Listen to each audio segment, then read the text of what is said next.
बारिश हो रही होती है। एक छोटे से गांव में एक गरीब परिवार एक झोपड़ी के अंदर बारिश के पानी को अंदर आने से रोक रहा होता है। बारिश का पानी उनकी छत से अंदर टपक रहा होता है। अजी छत से पानी टपक रहा है, अब हम क्या करें? अरे क्या कर सकते हैं, जहाँ जहाँ पानी टपक रहा है वहाँ वहाँ आप बर्तन लगा दो।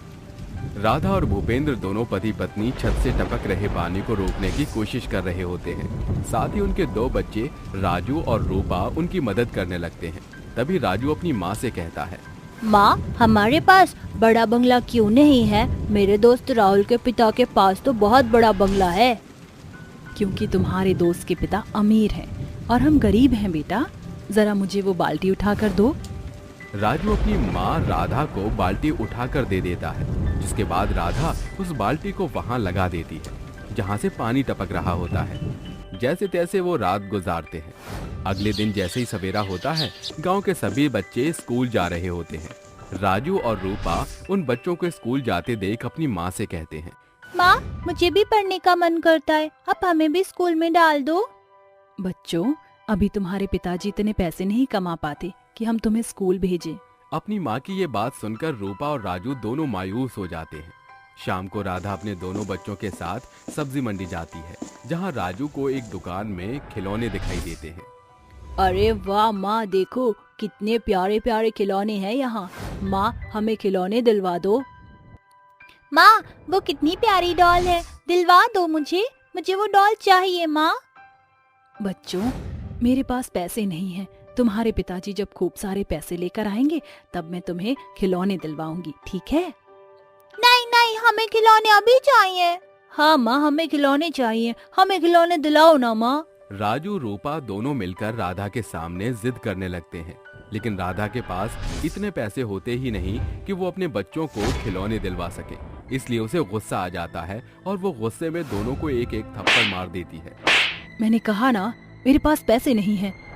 तुम दोनों को मेरी एक बात समझ क्यों नहीं आती? अब चुपचाप घर चलो, अगली बार से मैं तुम्हें कभी बाहर लेकर ही नहीं आऊंगी। राधा उन दोनों को घर ले आती है, जिसके बाद वो दोनों बिना कुछ खाए ही सो जाते हैं। शाम को जब भूपेंद्र काम पर से वापस घर लौटता है तो राधा रोते हुए उससे कहती है, ऐसा कब तक चलता रहेगा? मैं अपनी गरीबी के चलते अपने दोनों बच्चों को इस तरह गरीबी में जूझते हुए नहीं देख सकती। अरे लेकिन हम कर भी क्या सकते हैं? जितना मैं कमाता हूँ उतने में हमारा सिर्फ खाने पीने का ही हो पाता है। कल से मैं भी काम पर जाया करूंगी। कुछ पैसे कमाऊंगी तो अपने बच्चों की कुछ ख्वाहिशें पूरी कर सकूंगी। दोनों पति पत्नी खाना खा पी कर सो जाते हैं। तभी राजू और रूपा की आंखें खुलती हैं। राजू, चारों तरफ अंधेरा क्यों है? पता नहीं, मुझे तो डर लग रहा है यहाँ। चलो यहाँ से बाहर चलते हैं। रूपा और राजू दोनों घर से बाहर निकलकर आ जाते हैं। जैसे ही वो घर से बाहर निकलते हैं, वो चांद के ऊपर होते हैं। उनके चारों तरफ बड़े बड़े सितारे टिमटिमा रहे होते हैं। आकाश बहुत बड़ा और खुला नजर आता है। चारों तरफ छोटे छोटे बादल होते हैं।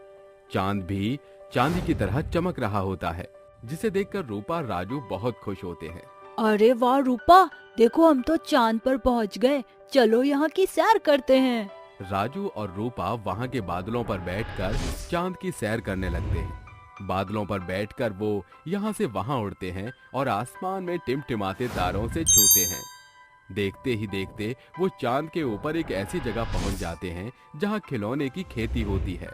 अरे रूपा, देखो कितने सारे खिलौने हैं यहाँ पर। हमारी दुनिया में तो अनाज, गेहूँ और सब्जियों की खेती होती है, लेकिन यहाँ पर तो खिलौनों की खेती है। हाँ, तुमने सही कहा।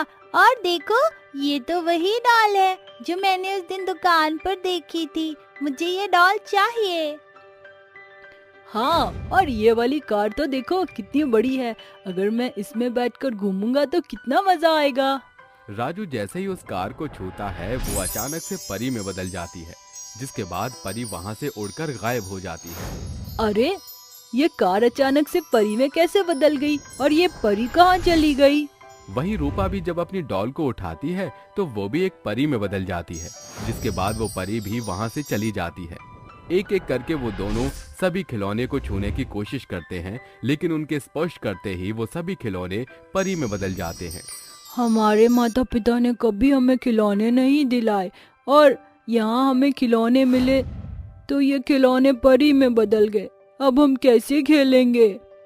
शायद ये परी हमें खिलौना देना ही नहीं चाहती। चलो हम यहाँ से चलते हैं। तभी वहाँ पर एक परी आती है और उन दोनों से कहती है, रुको, कहीं मत जाओ। मैं तुम्हारे लिए यहाँ का सबसे अनोखा खिलौना लेकर आई हूँ। तुम इसे अपने साथ ले जाओ और इससे खेल लेना। परी उन्हें खिलौने में एक जोकर दे ही रही होती है कि तभी उन्हें उनकी माँ राधा की आवाज आती है। अरे राजू, रूपा, तुम दोनों अभी तक सो रहे हो? जल्दी से उठो। राजू और रूपा दोनों सपने से जागते हैं और अपनी माँ को देखकर कहते हैं, हम तो चांद पर थे, वहाँ खिलौनों की खेती भी थी। क्या कहा? तुम भी चांद पर थी? यानी कि तुम्हें भी वही सपना आया जो मैंने देखा?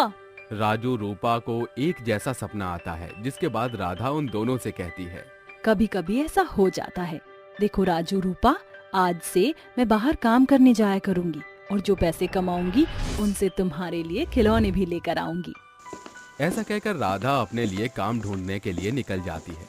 वहीं दूसरी तरफ राजू और रूपा खेलने के लिए अपने दोस्तों के पास चले जाते हैं। उनके सभी दोस्तों के पास उनके खुद के खिलौने होते हैं, जिन्हें देखकर वो दोनों आपस में बात करने लगते हैं। काश हमारे पास कोई जादू होता जिससे हम अपने खिलौने बना सकते।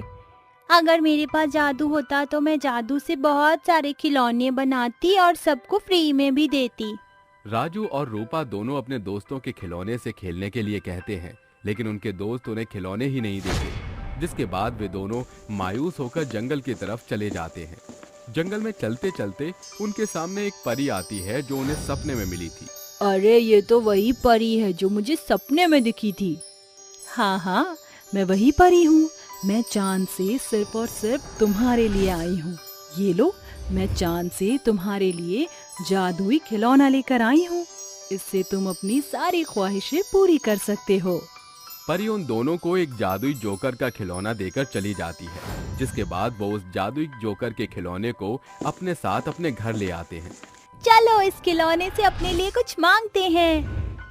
जादुई खिलौने, मुझे एक रिमोट कंट्रोल कार चाहिए। राजू के इतना कहते ही उसके सामने एक रिमोट कंट्रोल कार प्रकट हो जाती है। मुझे एक बहुत प्यारी और सुंदर डॉल चाहिए। रूपा के इतना कहते ही उसके सामने एक सुंदर सी डॉल प्रकट हो जाती है। देखते ही देखते वो दोनों जादुई खिलौने से बहुत सारे खिलौने मांग लेते हैं।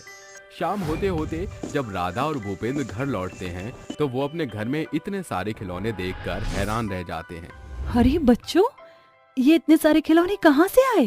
अरे मुझे तो अपना घर देखकर ऐसा लग रहा है जैसे मेरा घर कोई खिलौने की दुकान बन गया हो।